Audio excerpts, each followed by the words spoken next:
Hello students, तो आज पढ़ लेते हैं बेसिक सेकंड सेमेस्टर केमिस्ट्री का एक मोस्ट इम्पोर्टेंट टॉपिक, प्रोटीन क्या होती है, प्रोटीन का कंपोजिशन, इसका क्लासिफिकेशन और इसकी प्रॉपर्टीज़। ये सब कुछ आज इस लेक्चर में देखने वाले हैं। टॉपिक बहुत मोस्ट होने वाला है, इसलिए इस टॉपिक को छोड़ना नहीं है। जिस तरह से सूरज पूरब से निकलता है वैसे ये टॉपिक हर साल पेपर में आता है। चैप्टर का नाम ही यही है यार, केमिस्ट्री ऑफ प्रोटीन। कहानी तो अब शुरू होती है। लास्ट लेक्चर में हमने एमिनो एसिड कवर करा था और इसी एमिनो एसिड से प्रोटीन मिलकर बनी होती है। पता होना चाहिए आप लोगों को यार, आप 12th क्लास पास करके आए हैं तो सिंपल सी बात है, प्रोटीन एमिनो एसिड से मिलकर बनी होती है।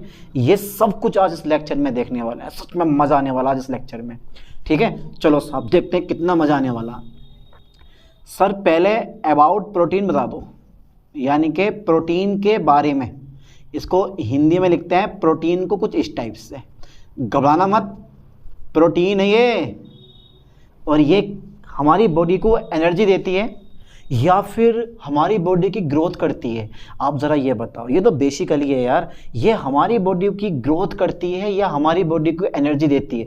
तो भैया प्रोटीन हमारी बॉडी की ग्रोथ करती है, एनर्जी हमको नहीं देती है। एनर्जी कौन देता है फिर? कार्बोहाइड्रेट है एनर्जी देने वाले, आप इसकी टेंशन मत लो। लेकिन प्रोटीन हमारी बॉडी की ग्रोथ करती है। अगर भाई साहब आपकी बॉडी के अंदर प्रोटीन कम हो गया ना तो आपकी बॉडी यूँ हो जाएगी, सुगड़ जाएगी, सुगड़। ठीक है, इसलिए प्रोटीन अपनी बॉडी में बनाए रखो। कार्बोहाइड्रेट का सेवन, यानी कि खाना पीना ज़्यादा करके खाओ, बढ़िया करके। चलो साहब, प्रोटीन जो है ना, प्रोटीन उच्च अणुभार वाले जटिल नाइट्रोजन युक्त कार्बनिक पदार्थ होते हैं। इसकी डेफिनेशन है। ठीक है सर, रियलिटी में प्रोटीन देखी है भाई? मैंने तो देखी है प्रोटीन। जो लोग मांस मछली खाते हैं उन्होंने प्रोटीन देखी भी है और खाई भी है। अंडा खाया कभी? अरे यार खाया होगा। अंडा क्यों नहीं खाया होगा? अंडा तो लगभग सभी सेवन करते हैं। वाइट वाला भाग जो होता है ना, अंडे के दो भाग होते हैं, एक पीला वाला भाग होता है और एक होता है एल्व्यूलिन। ठीक है, एल्व्यूमिन होता है एक। तो जो वाइट वाला भाग होता है ना, यानी कि अंडे को उबालने के बाद एक भाग पीला हो जाता है और एक भाग जो है वाइट हो जाता है। तो जो वाइट वाला भाग होता है ना वो प्रोटीन होती है, और जो येलो वाला भाग होता है ना वो फैट होता है। अब जितने भी जिम लवर होते हैं ना, मतलब जिम करने वाले बंदे होते हैं, वो सब फैट निकाल देते हैं, पीला वाला भाग निकाल देते हैं, और जो वाइट वाला भाग आता है बस वो ही खाते हैं। 5-6 अंडे खा लेते हैं, लेकिन पीला वाला भाग जो नहीं खाते। लेकिन अगर आपकी बॉडी कमज़ोर है, यानी कि आप सुखले पड़े हैं, ऐसा मान लो आप, तो आप पूरा अंडा खाना, कभी सोचोगे मैं प्रोटीन लूँ। आपको फैट चाहिए अपना वजन बढ़ाने के लिए, तभी तो बॉडी में एनर्जी आएगी, और कहाँ से आएगी? तो प्रोटीन उच्च अणुभार वाले। सबसे पहले डेफिनेशन देखो, ज़्यादा नहीं, आज थ्योरी में कम लिखवाऊंगा बेटे, थ्योरी आज ज़्यादा खुद लिखोगे अपना, मैं सिर्फ समझाऊंगा आज। प्रोटीन उच्च अणुभार वाले, ध्यान देना बेटे, उच्च अणुभार वाले, प्रोटीन उच्च अणुभार वाले। ठीक है सर, प्रोटीन उच्च अणुभार वाले जटिल नाइट्रोजन युक्त। ओके सर, जटिल नाइट्रोजन युक्त। ठीक है भाई, जटिल नाइट्रोजन युक्त कार्बनिक पदार्थ होते हैं, यानी कि ऑर्गेनिक कंपाउंड होते हैं, ऑर्गेनिक कंपाउंड होते हैं। अच्छा ये बताओ बेटे, कंपाउंड होते हैं, ये परिभाषा किसके समझ में आई? ठीक है, प्रोटीन उच्च अणुभार वाले जटिल नाइट्रोजन युक्त कार्बनिक पदार्थ होते हैं। बेसिक इंट्रोडक्शन बता रहा हूँ सिर्फ। ठीक है सर, आगे ये कि प्रोटीन की आधारभूत इकाई एमिनो एसिड है। अगर आप प्रोटीन का हाइड्रोलाइसिस करते हो, यानी कि जल अपघटन करते हो, प्रोटीन को आप जल में घोलते हो, क्षार में घोलते हो, अम्ल में घोलते हो, ठीक है, तो प्रोटीन एमिनो एसिड में टूट जाता है। इसका मतलब प्रूफ ये होता है यहाँ से कि प्रोटीन की आधारभूत इकाई क्या होती है? एमिनो एसिड होता है। क्या होता है बेटे? एमिनो एसिड होता है, और एमिनो एसिड से मिलकर हमारी ये प्रोटीन बनी होती है ना। और एमिनो एसिड मैंने पीछे पढ़ा दिया, उसमें नाइट्रोजन भी होती है, कार्बोक्सिलिक एसिड भी होता है, हाइड्रोजन भी होता है, ऑक्सीजन भी होता है। ठीक है, तो carbon, hydrogen, oxygen and nitrogen होने तो ये तो ज़रूरी है। इसके अलावा भी कुछ एक्स्ट्रा एलिमेंट, तत्व इस प्रोटीन में पाए जाते हैं। पर घबराओ मत, मैं कह रहा हूँ बड़ा इंटरेस्टिंग टॉपिक होने वाला। चलो साहब देखो, तो प्रोटीन की आधारभूत इकाई, प्रोटीन की, सही है सर, प्रोटीन की आधारभूत इकाई, प्रोटीन की आधारभूत इकाई क्या होती है बेटे? प्रोटीन की आधारभूत इकाई एमिनो एसिड होती है। ठीक है भाई, एमिनो एसिड होती है। अच्छा, एमिनो एसिड होती है, क्या बात है सर। और एक आधा क्वालिटी पाई जाती है प्रोटीन में, हाँ पाई जाती है। प्रोटीन 100 या 100 से अधिक एमिनो एसिड से मिलकर बनी पॉलीपेप्टाइड होती है। तो ये पेप्टाइड होती है। जब 100 या 100 से अधिक एमिनो एसिड मिल जाते हैं, ठीक है, और पेप्टाइड बॉन्ड बनाते हैं, तो उसको हम बोलते हैं पॉलीपेप्टाइड। 2 से 10 तक मिलेंगे तो उसको बोलते हैं हम ओलिगोपेप्टाइड। 100 से 1000 तक मिलेंगे तो उसको बोलते हैं हम पॉलीपेप्टाइड। चलो पेप्टाइड में आगे पढ़ाऊंगा, और पेप्टाइडों का संश्लेषण, पेप्टाइड कैसे बनाए जाते हैं ये भी हम देख लेंगे, ठीक है। फिलहाल तो अभी यह है कि प्रोटीन की आधारभूत इकाई एमिनो एसिड होती है, और 100 या 100 से अधिक, 100 या 100 से अधिक एमिनो एसिड, 100 या 100 से अधिक एमिनो एसिड, ठीक है सर, एसिड 100 या 100 से अधिक एमिनो एसिड से निर्मित, ठीक है बेटे, पॉलीपेप्टाइड होती है, पॉलीपेप्टाइड होती है। कौन होती है? प्रोटीन, ठीक है बेटे। 100 या 100 से अधिक एमिनो एसिड से निर्मित पॉलीपेप्टाइड होती है। इसका अणुभार, इसका जो अणुभार होता है 10,000 से अधिक होता है, बहुत अधिक होता है बेटे इसका अणुभार। यानी कि प्रोटीन के अणु का आकार बड़ा होता है और इसका अणुभार भी कैसा होता है? अधिक होता है।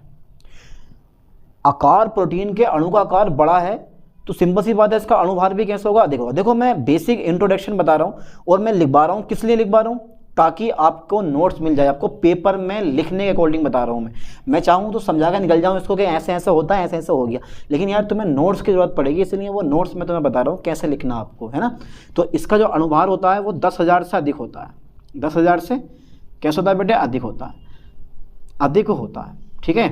अब हर एक पदार्थ में प्रोटीन की मात्रा अधिक, मतलब अलग अलग होती है, कहीं अधिक होती है तो कहीं कैसी होती है बेटे? कम होती है, ठीक है। उसके अकॉर्डिंग अणुभार चेंज होता रहता है, ठीक है। उसके अकॉर्डिंग अणुभार चेंज होता है, किसी में 10,000, किसी में 11,000, सबका अणुभार क्या होता है? चेंज होता रहता है। चलो फिलहाल देखते हैं अभी। अच्छा ठीक है सर, इसका अणुभार 10,000 से अधिक होता है। अच्छा, प्रमुख सोर्स कौन से होते हैं जरा मुझे ये बताओ, प्रोटीन के, ठीक है सर, प्रोटीन के प्रमुख सोर्स कौन कौन से हैं? प्रमुख स्रोत जरा बता सकते हो बेटा आप में से कोई? प्रमुख स्रोत बताओ। देखो आपने सुना होगा दूध, दूध तो भैया सर्वहारी है। मांस, अंडा, सोयाबीन, दालें, ये सब क्या प्रोटीन के प्रमुख सोर्स हैं। तो यार अगर प्रोटीन अपनी बॉडी के अंदर बढ़ानी है ना, यानी कि अपनी बॉडी की ग्रोथ करवानी है, तो प्रोटीन आपको लेनी पड़ेगी, तभी आपकी बॉडी क्या करेगी? वृद्धि करेगी और आप एक हष्ट पुष्ट पर्सन बन जाएंगे। आज से अगर दुबले पतले हो ना, प्रोटीन खाना शुरू कर दो। मैं ये नहीं कह रहा हूँ कि मांस मछली खाओ, अगर खाते हो तो और बढ़िया, और ना खाते हो तो दालें वाले की मात्रा बढ़ाओ। तो प्रोटीन के प्रमुख स्रोत, एक तो मेरे पास सबसे पहले नंबर पे मैंने दालें लूँगा, ठीक है सर, चलो दालें आ गई, और अंडा आ गया। अंडा भैया प्रमुख सोर्स होता है, अंडा हो गया, मांस हो गया, ठीक है बेटे, मछली हो गई, मांस मछली, सोयाबीन हो गया हमारा, सोयाबीन, चलो सोयाबीन में डाल दो यार, आदि कर देती हूँ, आदि, सब क्या आएंगे बेटे? प्रमुख सोर्स होते हैं, सब प्रमुख सोर्स। और एक बात तुम्हें बता दूँ स्पेशल, जंतुओं का लगभग 19% शरीर जो होता है ना, वो प्रोटीन सा बना होता है। जैसे आपके सींग है? नहीं है।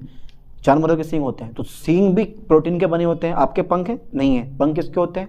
पक्षियों के होते हैं। हाँ, तो उनके पंख होते हैं तो प्रोटीन के बने होते हैं। खुर हैं आपके?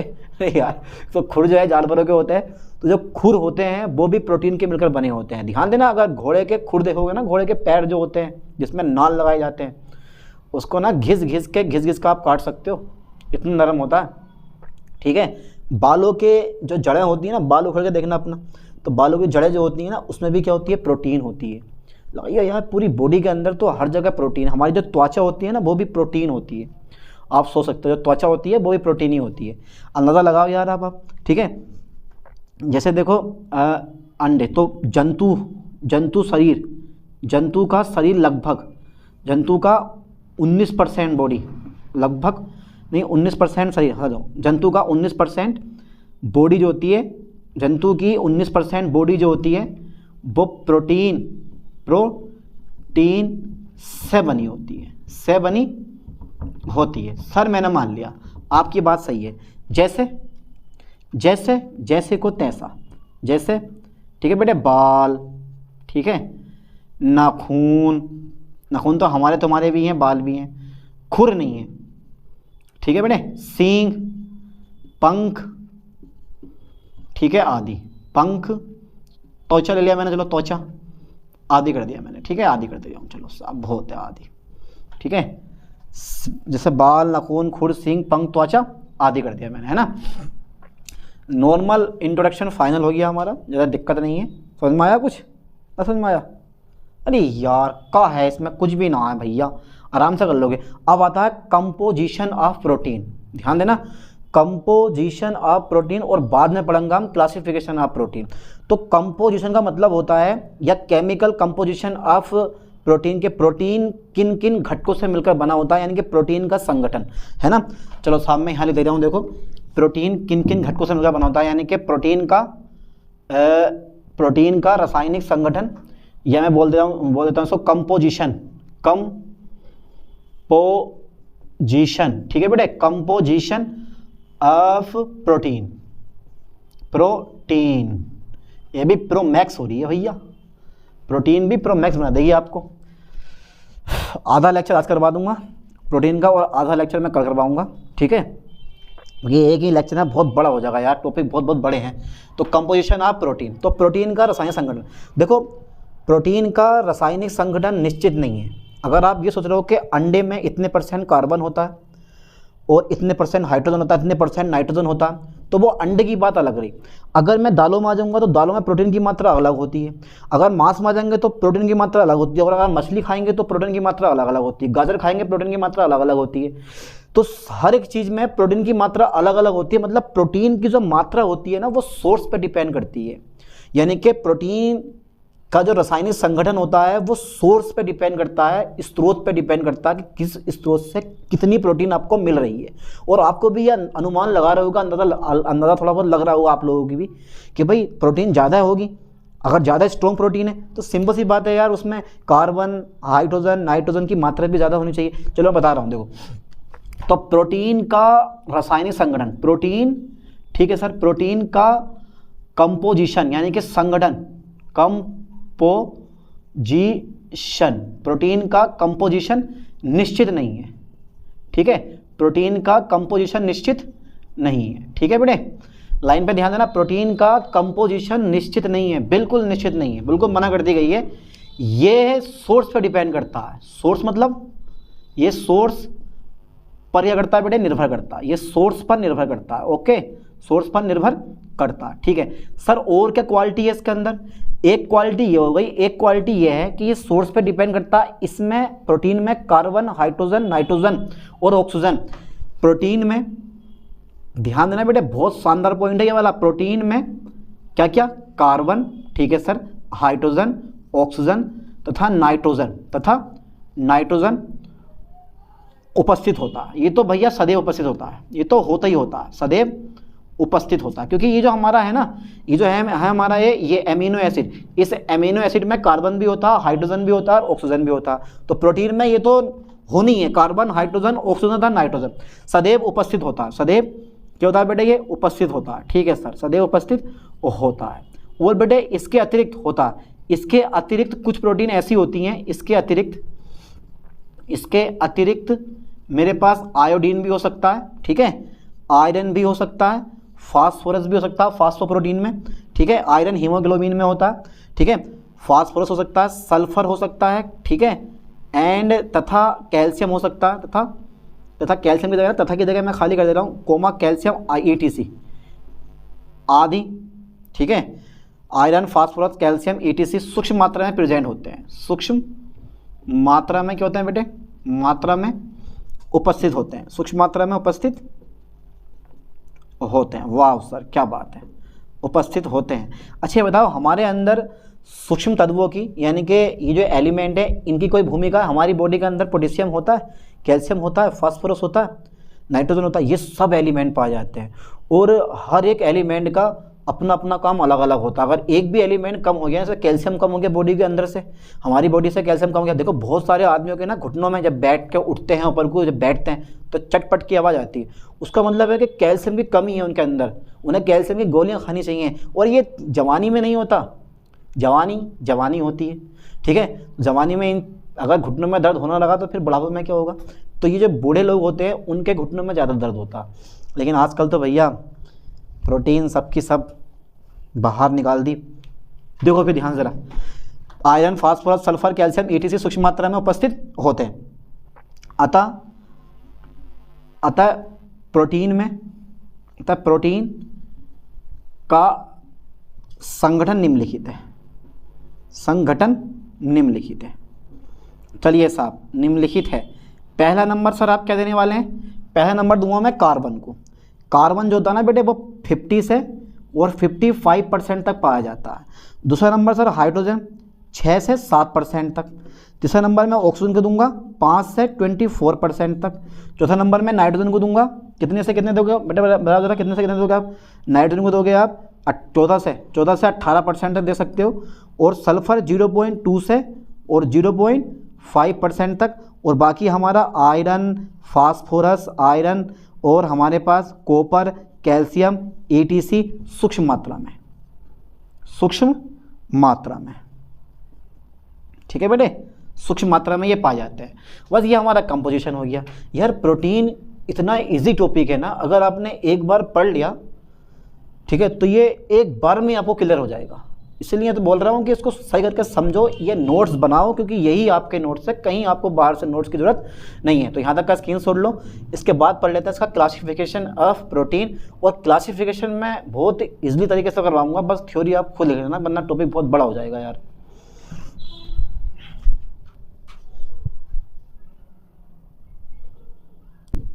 तो हो गया यहाँ तक। अब पढ़ लेते हैं क्लासिफिकेशन ऑफ प्रोटीन।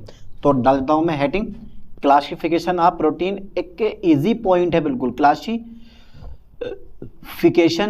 ठीक है बेटे, क्लासिफिकेशन ऑफ प्रोटीन। ओके, अरे ओके तो बोल दे करो यार, क्लासिफिकेशन ऑफ प्रोटीन। चलिए साहब, प्रोटीन का क्लासिफिकेशन कर देते हैं। देखो थ्योरी आप खुद लिखना, अगर मैं थ्योरी लिखूंगा ना तो लेक्चर बहुत बड़ा हो जाएगा। आपको खुद से थ्योरी लिख देनी है, सिर्फ मैं बताऊंगा कि ऐसे ऐसे होता। थ्योरी लिख लोगे पक्का, जो मैं बोलूंगा ना वो तुम्हें खुद से लिख लेना। अरे इतना तो काम कर ही लोगे यार, है भाई। चलो साहब देखो, प्रोटीन। ओके सर, आपने डाल दिया हेडिंग और हम समझ गए। प्रोटीन को हम 2 भागों में डिवाइड करते हैं सबसे पहले। कितने भागों में बेटे? 2 भागों में।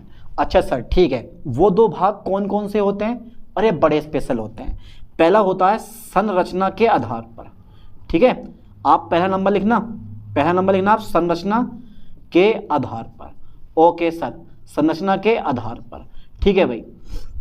अब उसके बाद में ये प्रोटीन 2 प्रकार की होती है। पहली होती है रेशेदार प्रोटीन। वाह बेटे वाह, मजा आ गया। पहली कौन सी होती है? रेशेदार प्रोटीन। ठीक है सर, हमने मान ली रेशेदार प्रोटीन होती है। उसके बाद सेकंड नंबर की होती है गोलिकाकार, यानी कि गोलाकार प्रोटीन। ठीक है, स्फेरिकल प्रोटीन। और यह फाइबर प्रोटीन। चलिए, संरचना के आधार पर प्रोटीन 2 प्रकार की हो गई। इसका मैंने A नंबर दे दिया, इसको मैंने B नंबर दे दिया। रेशेदार प्रोटीन में आपको लिखना है खुद से कि इसकी संरचना रेशे के समान होती है। रेशा मतलब धागे के समान होती है, और ये जल में होती है एविले।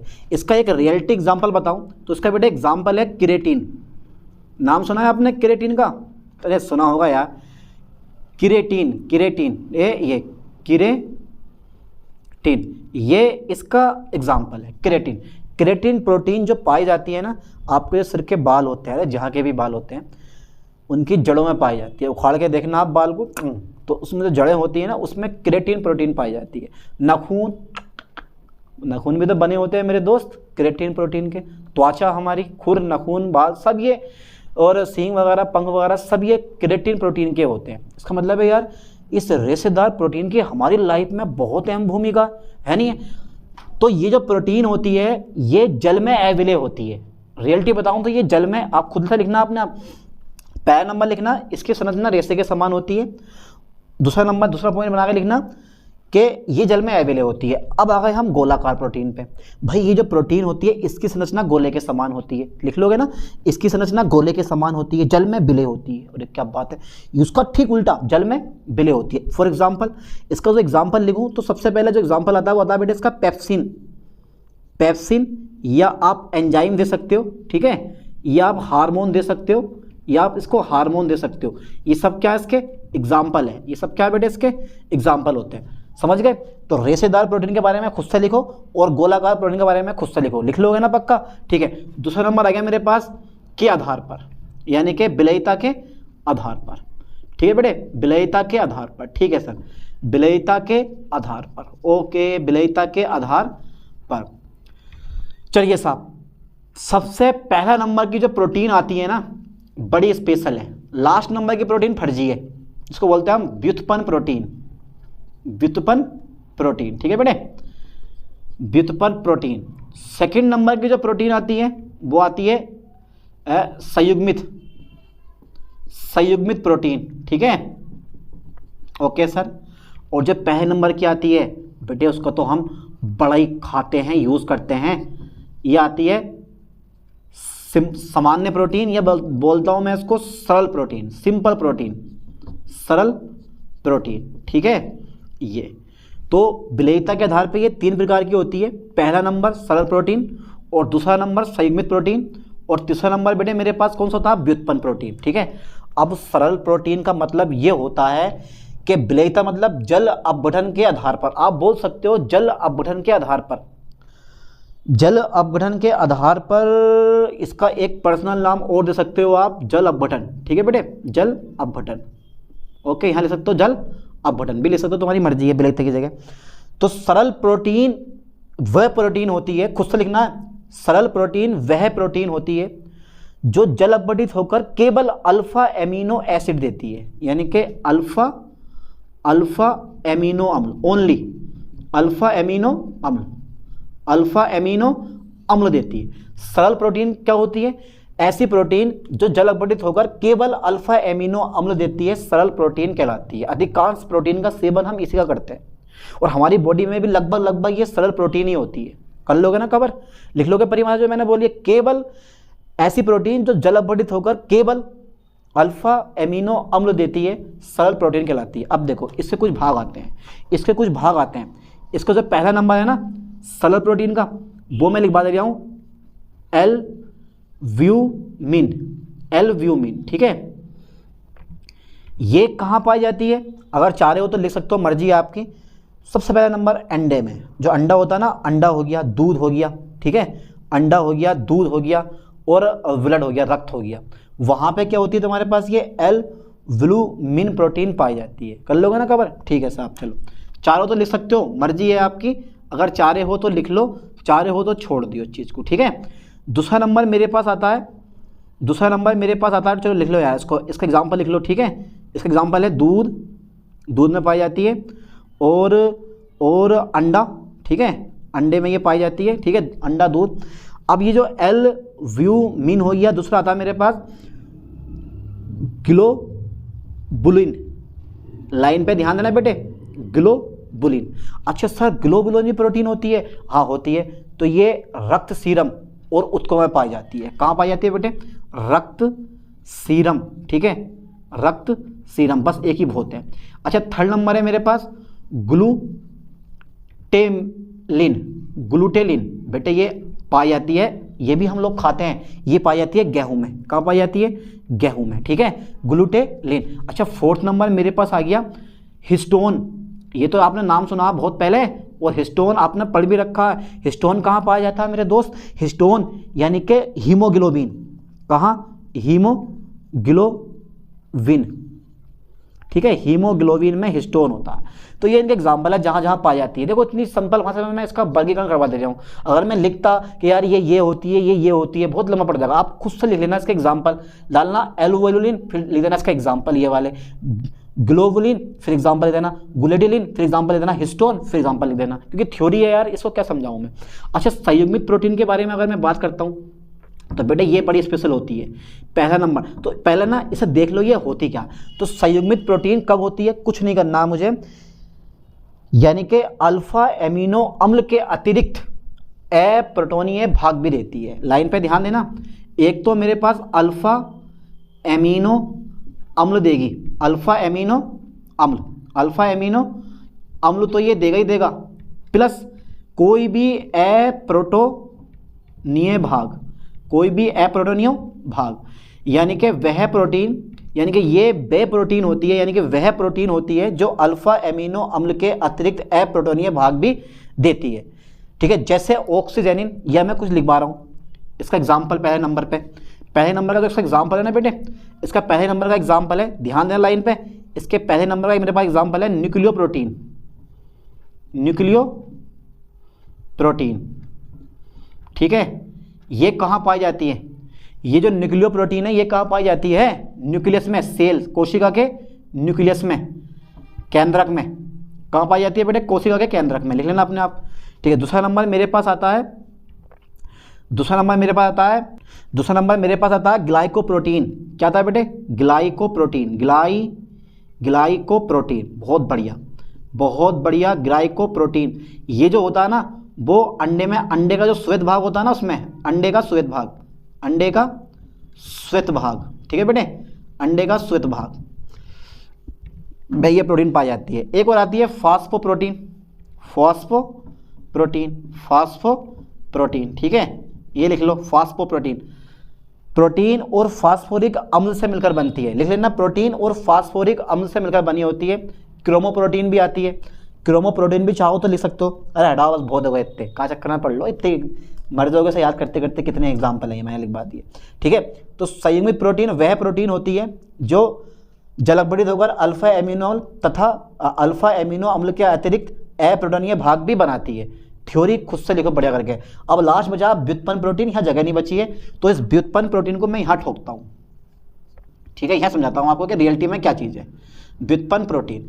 अच्छा, इस व्युत्पन्न प्रोटीन की अपनी एक छोटी सी कहानी है, वो ये कहानी है, अगर मैं सरल प्रोटीन और संयुग्मित प्रोटीन पर अम्ल या क्षार की क्रिया करवा दूं तो मेरे पास व्युत्पन्न प्रोटीन बन जाएगी। व्युत्पन्न का मतलब होता है वो प्रोटीन जो इन दोनों से मिलकर बनी हो, जो इससे या फिर इससे बनी हो, है ना। तो आप लिख सकते हो कि जब सरल ठीक है, या संयुग्मित प्रोटीन पर, जब सरल या संयुग्मित प्रोटीन पर, ठीक है, अम्ल या क्षार की क्रिया कराई जाती है, कि क्रिया कराई जाती है बेटे, कराई जाती है, तो व्युत्पन्न प्रोटीन बनती है। ठीक है, व्युत्पन्न प्रोटीन बनती है। जैसे बेटे पेप्टोन, एक एग्जांपल बहुत है, जैसे पेप्टोन। ठीक है, बस जल्दी फास्ट इसका स्क्रीनशॉट लो सबका, और ये क्लासिफिकेशन मैंने पूरा करवा दिया। थ्योरी जो मैंने बोली है वो लिख लेना आप, ठीक है, ना लिखे तो मुझे बताना कि सर हमसे थ्योरी ना लिखी गई। लेकिन आप बीएससी में पढ़ रहे हो बेटे, बस हिंट्स मिल जाए बहुत है। अगर हिंट्स मिल जाए तो आप उससे बना के लिख सकते हो थ्योरी, है नहीं है। चलो साहब उसका स्क्रीनशॉट लो, फिर देखते हैं। अब एक पॉइंट और, अब इसकी ना लास्ट पॉइंट है, और वह है कैरेक्टरिस्टिक्स, यानी कि प्रोटीन की विशेषताएं। कैरेक्टरिस्टिक्स ऑफ प्रोटीन, डाल दो हेडिंग, सही है साहब, डाल दो हेडिंग, कैरेक्टरिस्टिक्स। ठीक है बेटे, कैरेक्टरिस्टिक्स ऑफ प्रोटीन, ज़्यादा नहीं है, बहुत छोटा सा टॉपिक है, हो जाएगा कवर, आराम से हो जाएगा, डरो मत। क्लास कैरेक्टरिस्टिक्स ऑफ प्रोटीन मतलब प्रोटीन की विशेषताएं, आप खुद से लिखना। सबसे पहला नंबर, प्रोटीन भाई मैंने तो देखी है यार, आपने देखी हो नहीं देखी हो, मैंने जरूर देखी है। तो प्रोटीन कैसी होती है? रंगहीन होती है, गंधहीन होती है, स्वादहीन होती है, अक्रिस्टलीय पदार्थ है। ठीक है, पहला नंबर ये लिख दो। यह बेटे कैसी होती है? यह रंगहीन होती है, ठीक है सर, यह रंगहीन होती है, फिर गंधहीन होती है, फिर स्वादहीन होती है। ओके, स्वादहीन होती है, ये रंगहीन, गंधहीन, स्वादहीन, अक्रिस्टलीय पदार्थ है।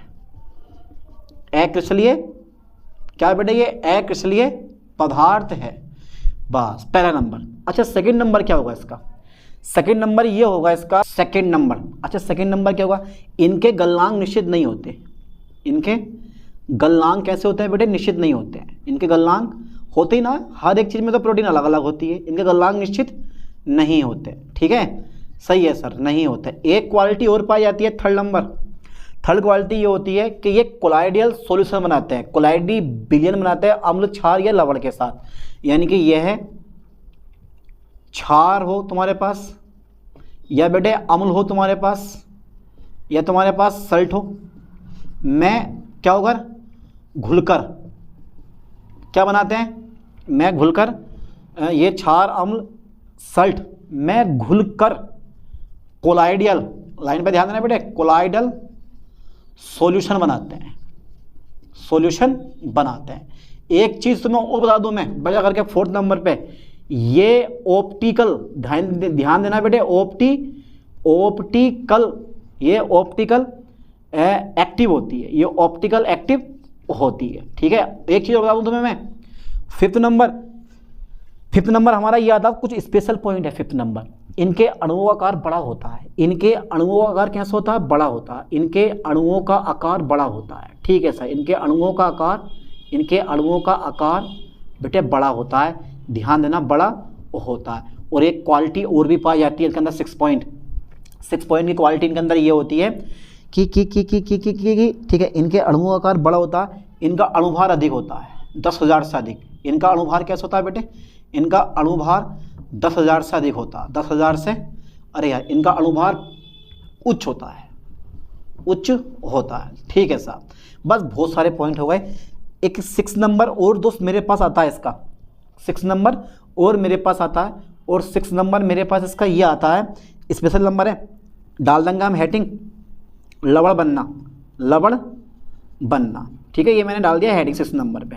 ठीक है साहब, लवण बनना, तो लवण बनने का मतलब ये होता है कि प्रोटीन जो होती है ना, प्रोटीन क्वालिटी देखो जरा, प्रोटीन अम्ल, ठीक है बेटे, तथा क्षार, प्रोटीन अम्ल तथा क्षार के साथ लवण बनाती है, के साथ क्या बनाती है, लवण बनाती है। ठीक है बेटे, लवण बनाती है। अगर मैं इसका हाइड्रोलाइसिस करूं, हाइड्रोलाइसिस मतलब समझते हो ना, 7वां नंबर हाइड्रोलाइसिस, जल अपघटन, हाइड्रोलाइसिस कर दें, इसका कर दें भाई, तो हाइड्रोलाइसिस निम्न, ऐसे नहीं है कि आपने प्रोटीन पकड़ी, जल में घोली और बन के तैयार हो गया अमीनो एसिड। जब भी आप प्रोटीन का हाइड्रोलाइसिस करते हो तो उसे कई स्टेप से गुजरना पड़ता है। तो वो स्टेप कौन कौन से हैं, देखो मेरे पास ये स्टेप है। तो प्रोटीन का हाइड्रोलाइसिस, प्रोटीन का हाइड्रोलाइसिस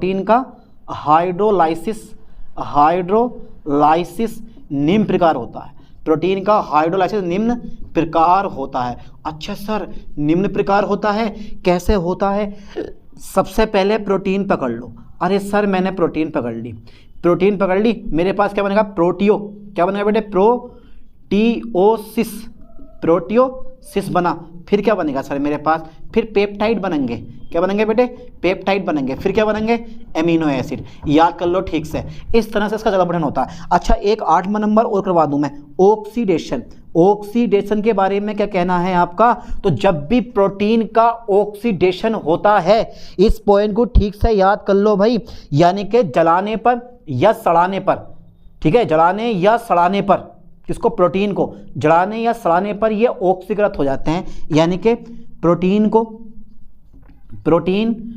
जलाने, प्रोटीन को क्या करने पर बेटे, जलाने या सड़ाने पर ये ऑक्सीकृत होकर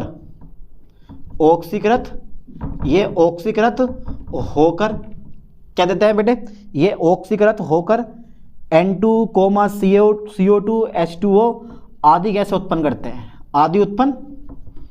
उत्पन्न करते हैं। ठीक है, और एक चीज़ और बता दूं तो मैं, जब कोई शरीर, मृत शरीर, जब कोई जंतु मर जाता है, इंसान मर जाता है, तो कुछ दिनों बाद वो सड़ना प्रारंभ हो जाता है, उसमें से बदबू आनी शुरू हो जाती है। और वो बदबू किसकी होती है, वो एमीन की होती है। एमीन की क्यों होती है? क्योंकि पूरे का पूरा बॉडी, यानी कि 19% बॉडी लगभग प्रोटीन की बनी होती है। तो जब सड़ेगा तो एमीन क्या होता है, तीव्र दुर्गंध युक्त पदार्थ वाला एक पदार्थ होता है जिसमें बदबू आती है। तो जब भी कोई बॉडी सड़ती है ना, तो उसमें से बदबू आती है, किसके कारण, एमीन के कारण। मैं इस लाइन को भी लिखवाने वाला हूँ, जब तक आप यहाँ तक का स्क्रीनशॉट लो, जल्दी ले लिया स्क्रीनशॉट, कर दें इसको इरेज। ठीक है साहब, चलो हटाओ। अरे बड़ा इजी पॉइंट है, थ्योरी है, बस यहाँ तक काम चल जाएगा, इसके ज़्यादा ना होगा। आदि उत्पन्न करते हैं, ठीक है। देखो, किसी शरीर के सड़ने पर, किसी शरीर के क्या होने पर बेटे, सड़ने पर जो दुर्गंध होती है, दुर्गंध एमीन के कारण उत्पन्न होती है। एमीन के कारण क्या होती है बेटे, उत्पन्न होती है। अच्छा, एक लास्ट नंबर और रह गया है, एक लास्ट नंबर मेरे पास रह गया है कोगुलेशन यानी कि स्कंदन। कितना, 8 9वां नंबर रह गया स्कंदन। अच्छा सर, स्कंदन क्या होता है? स्कंदन, स्कंदन मतलब होता है जब आप प्रोटीन को गर्म करते हो, उसमें अम्ल मिलाते हो या क्षार मिलाते हो तो प्रोटीन विकृत हो जाती है अर्थात नष्ट हो जाती है, जिसे हम क्या बोलते हैं? प्रोटीन का विकृतीकरण कहते हैं। जैसे अंडे को गर्म करने पर, ठीक है, अंडे का जो होता है ना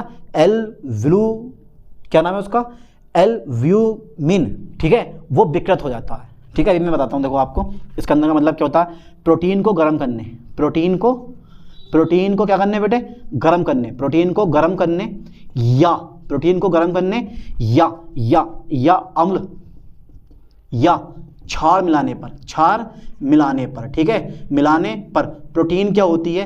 प्रोटीन क्या होती है भाई? प्रोटीन विकृत हो जाती है। प्रोटीन क्या होती है बेटे? प्रोटीन विकृत हो जाती है। विकृत का मतलब समझते हो ना, विकृत हो जाती है अर्थात मतलब होता है अर्थात नष्ट हो जाती है। अर्थात क्या होती है बेटे?